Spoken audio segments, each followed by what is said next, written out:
Well, scenes like this were all over Buffalo today. Trees down, blocking roads and making a general mess of things for anyone who wanted to go anywhere. And when trees go down, so does the power. Some 23,000 customers still don't have electricity around Western New York tonight. Half of them in Buffalo and Amherst. Some may get it back until tomorrow or even Sunday. And along the lakeshore, homes and towns have a big mess to clean up from the waves that pushed up on shore throughout the night. Good evening, everybody. I'm Mary Alice Demler. And hello, I'm Scott Levin. A lot of Western New York probably woke up to find Halloween decorations on their lawns today that weren't there when they actually went to sleep last night. And on top of that, some folks have maybe half a foot of snow coming this weekend. We're going to get to that in a bit in our team weather coverage with Heather and Maria. Plus, Jeff Praval's out live along the lakeshore where there were evacuations for flooding. But we're going to start tonight with Dave McKinley, who has been following the efforts to get the lights back on tonight. Dave? Yeah, and according to their latest estimate, the utilities which serve Western New York hope to have everyone restored by Saturday night. Now, they knew that this storm was going to impact a wide area of upstate New York, which meant that their own crews would be tied up and they'd have to be looking for some help from outside. And they started doing that on Monday.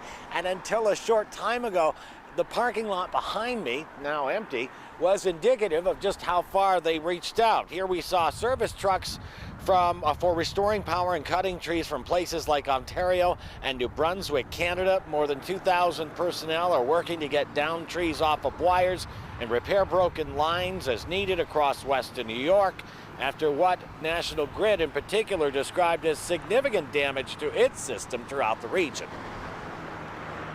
We have and will continue to shift resources from areas not affected by the storm to harder hit areas and have called in additional resources from contract companies from as far away as Tennessee and the Carolinas. The utility says the city of Buffalo sustained the heaviest damage and outages, and it's also where it says repairs are most problematic. That's due to all the lines which run behind houses in the city and where they can't get those bucket trucks in there, meaning the crews have to carry in their ladders and their lines, which adds to complications and the time it takes to restore power. Now, the same thing goes for some of the older inner ring suburb. I'm talking about places like Canmore, Cheektowaga, parts of Amherst. Coming up at 6, we'll also take a look at just how many trees owned by the city of Buffalo may have been destroyed in this storm. For now, we're live in Amherst. Dave McKinley, Channel 2 News. We'll go back inside to you.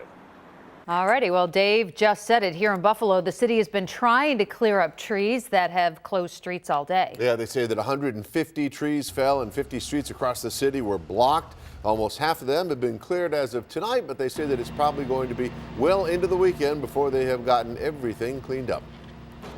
You may see crews that cut and stack piles of branches or tree debris on the side of the road.